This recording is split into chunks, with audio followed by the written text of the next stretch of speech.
Good afternoon. My name's Kevin MacDougall, and I'm from Mooseheart, Illinois, and the name of my comic is Illegal Aliens, and it is about chupacabras. And a chupacabra is a human-sized, lizard-like vampire, and it's an urban legend in South America and Central America, and the conspiracy theorists kind of say that it's the product of a CIA experiment to combine the DNA from Roswell aliens to dinosaur DNA. Now, in my story, the chupacabra escaped from a secret laboratory in Puerto Rico where they were developed and migrate there into South America, where they begin to population really begins to explode. So they send specially trained CIA soldiers down there to contain them and exterminate them in order to keep their experiments a secret. But there's too many of them, so they start migrating up through Central America and attack a small border town in Texas. And then that turns into a huge climactic battle between the CIA and the chupacabra. And this is all through the eyes of a tabloid reporter for kind of a Weekly World News type reporter. When you say battle between the CIA and them, you mean CIA with a bunch of guns, or is it like military guns? Special chupacabra weapons that they have developed to take care of the problem. This all kind of probably takes place over a course of 10 years as far as I'm developing weaponry and trying to keep everything a secret. What kind of weaponry? Laser? Bullets? Probably not lasers, but bullets, kind of aliens, that type of thing, just high-tech bullets and tanks or whatever whatever we can come up with. Okay.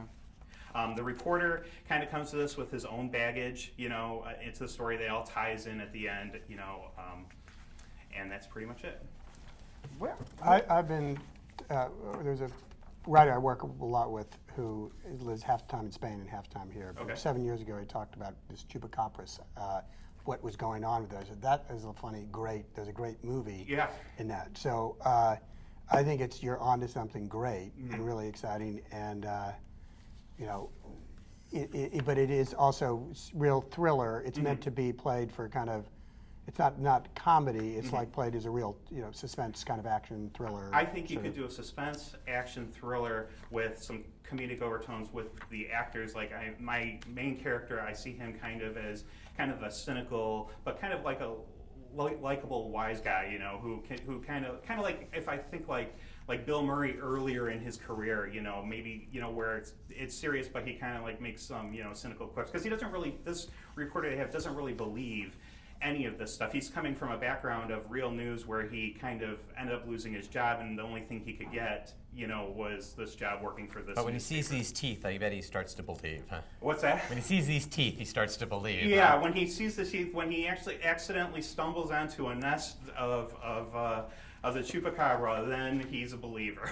Is it a common myth that's well recognized in the American Hispanic community? I actually saw a show on cryptozoology, and they're saying that at this point the chupacabra is becoming as well known as like Bigfoot or the Loch Ness monster. So it's really taking off because of its spreading, through Central America and immigrants coming into this country, bringing that with them. Great. I think this is a great comic.